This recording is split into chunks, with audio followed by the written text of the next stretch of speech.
نەخۆشخانەی گشتی کەلار و نەخۆشخانەی قەڵا گەورەترین ناوەندی تەندروستیە لە گەرمیاندا و نزیکەی 600 بۆ 700 نەخۆش ڕۆژانە سەردانی ئەو نەخۆشخانەیە دەکات و هاوڵاتیانی سنووری گەرمیان و هاوڵاتیانی ناوچە کورسانەکانی دەرەوەی ئیداری هەرێمی کوردستان بە بەردەوام سەردانی ئەو نەخۆشخانانە دەکەن و ئێمەش لە خزمەتی هاوڵاتیاندا دەبین.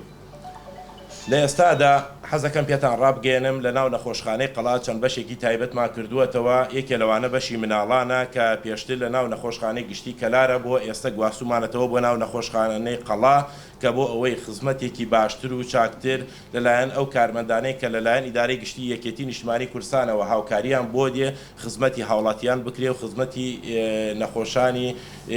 مناڵان بکرێت. و هەوڵمان داوە لە چەند ڕۆژی ڕابردوودا لەگەڵ پزیشکانی مێشک و دەمارە قسەمان کردووە کە بەشێکی مێشک و دەماریش بکەینەوە لە ناو نەخۆشخانەی قەڵاو و نەخۆشیە هەناویەکانیش بە بەردەوام لە ناو نەخۆشخانەی قەڵادا بینراون و لە هەوڵی شەدەین لە داهاتوودا بتوانین بەشی قەستەرە و باڵۆن و بەشی خوددەجیش کە لەگەڵ پزیشکانی مناڵانە قسەمان کردووە بۆ بەشی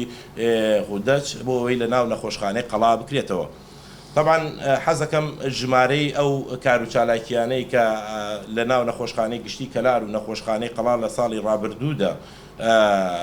کردومانە و نەخۆشان سەردانی کردووە و پزیشکان و کارمەندەکانمان خزمەتیان کردووە بۆ ئێوەی ڕابگەێنین. بەڕێزان ئەو نەخۆشانەی سەردانی نەخۆشخانەی گشتی کەلاریان کردووە لە ساڵی 2022 نزیکەی 145,041 کەس سەردانی نەخۆشخانەی گشتی کەلاری کردووە لە ساڵی 2022 و ئەو نەخۆشانەی کە لە ناو نەخۆشخانەی قەڵا و نەخۆشخانەی گشتی کەلاردا ماونەتەوە و چارەسەری پێویستیان بۆ کراوە و خوێنراون و دووبارە لە دوای چارەسەرێنراتەوە ماڵەوە نزیکەی 7,204 کەیسمان هەبووە. و ئەو ژمارە ئەو نەخۆشانەی سەردانی بەشی تاقیگەی نەخۆشخانەکەمانی کردووە 96,654 نەخۆش سەردانی تاقیگەکەی کردووە. و ژمارەی پشکنینە جۆرا و بەجۆرەکانی تاقیگە لە ئەوەی کە لە ناو تاقیکەدا فەحس کراوە بۆ نەخۆشان نزیکەی 737,402 پشکنینی جۆرا و جۆر کراوە. و ئەو ژمارە ئەو نەشتەگەریانەی کە لە ساڵی ڕابردوودا لە 2022 کراوە لە ناو نەخۆشخانەی گشتی کەلارە 30,038 کەیسمان نەشتەگەری کردووە و لە دوای چارەسەری پێویست نێنراوەتەوە ماڵەوە. و ژمارەی ئەو نەخۆشانشی کە لە ناو نەخۆشخانەی قەڵا داخل بوون لە ساڵی 2022 1400 کەیسمان لە ناو نەخۆشخانەی قەڵا داخل کراوە. طبعا ئەمە سەرڕای ئەوەی کە نەبوونی دەرمان و کێشەی نەبوونی ژەمە خواردنی کارمەندان و کێشەی جۆرا بە جۆرەکانیش ئێمە توانیمانە باشترین خزمەت بە هاوڵاتیانی گەرمیان بگەێنین و لە پرۆژەشمانە هەیە ئیشاءالله لە ساڵی 2023دا ئەم ژمارانە زیاد بکەین و قسەشمان لەگەڵ پزیشکان و کارمەندانە کردووە کە بە شێوەیەکی باشتر بە شێوەیەکی چاکتر خزمەت بە هاوڵاتیان بکەن. طبعا هەوڵ شەدەین ئینشاءالله و داوا لە هاوڵاتیانەکەین لە هەر کەم و کورتیەک لە هەر کێشەیە کە ڕوبەڕووی ئەوان بووەتەوە لە ناو نەخۆشخانەکەمانە ئێمە نەماتوانیوە چارەسەری بکەین. ئەگەر بە ئێمە کرابێت و نەماکرد بێت داوای لێبوردنیان لەکەین و ئەگەر بە ئێمەش نەکرابێت ئەوە دەسەڵاتی ئێمە نییە. ئێمە بە بەردەوام داواکاری خۆمان ئاراستی بەڕێبەرایەتی گشتی تەندروستی گەرمیانەکەین و سپاس بۆ ئێوەش.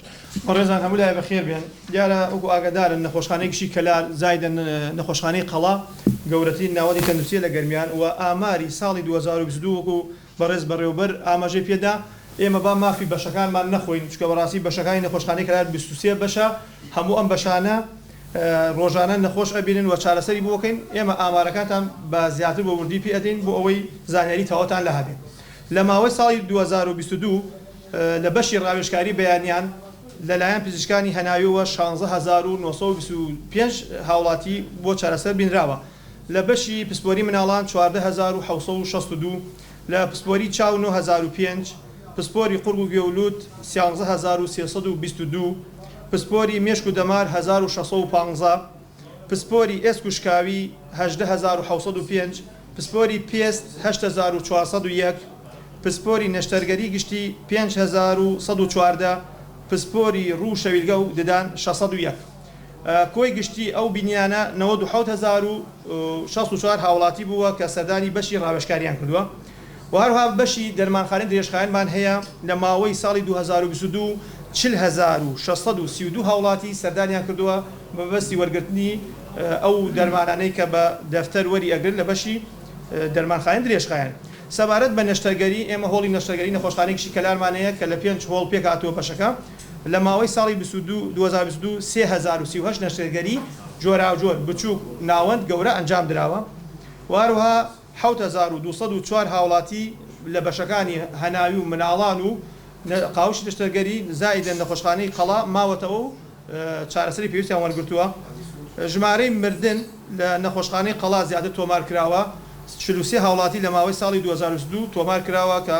حاڵەتی وەفات بوو. ژمارەی پشکنینەکانی هەردوو تاقیگەی نەخۆشخانەی گشتی کەلار و نەخۆشخانەی قەڵا کۆی گشتی 829102 پشکنینی جۆراوجۆر بۆ هاوڵاتیان ئەنجام درراوە. لە کۆی گشتی نەخۆشخانەی کەلار و قەڵا 837042 پشکنین ئەنجام درراوە و هەروەها سەبارە بە بەشەکانی تریش وەکو چارەسەری سروشتی 3585 هاوڵاتی سەردانیان کردووە، کێش و باڵا 1970 هێڵکاری دڵ 1805 ئیکۆی دڵ 955 بەشی تیشک 4463 پشکنینی چاو 5138 هەردوو بەشی تیمارکردنی ژنان و پیاوان 2347 ژمارەی سەردانی نەخۆش لە تاقیگەی نەخۆشخانەیەکی کەلار 95354 هاوڵاتی سەردانی کردووە و تاقیگەی نەخۆشخانەی قەڵاش 1300 هاوڵاتی کۆی گشتی 96654 هاوڵاتی سەردانیان کردووە و هەروەها لە کۆی ئەوەی کە سەردانی بەشەکانی مانەوەیان کردو مناڵان و نەشتەرگەری و هەناوی 7204 هاوڵاتی بووە. وەکو ئاگدارن نەخۆشخانەی گشتی کەلار بەڕێز بەڕێوەبەر ئاماژەی پێدا گەورەی ناوەندی تەنووسیە لە گەرمیان و ئەو ئامارەی باسمان کرد ئامارێکی وردی سەرجەم بەشەکانە جێگەی خۆیەتی سوپاسی هەموو ئەو بەڕێزانە بکەین لە ماوەی ڕابردووە و فەرمانبەران پزیشکان کارمەندان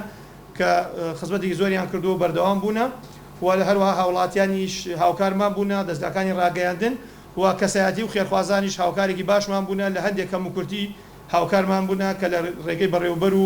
بەڕێوەبەری کارگەری و هەمومانەوە هاوکار بووینە بۆ ئەوەی بتوانین خزمەت بە هاوڵاتیانی خۆمان بکەین. سنوورە کۆمەڵێک کەم و کورتیش هەیە کە بەڕێز بەڕێوەبەر ئاماژەی پێدا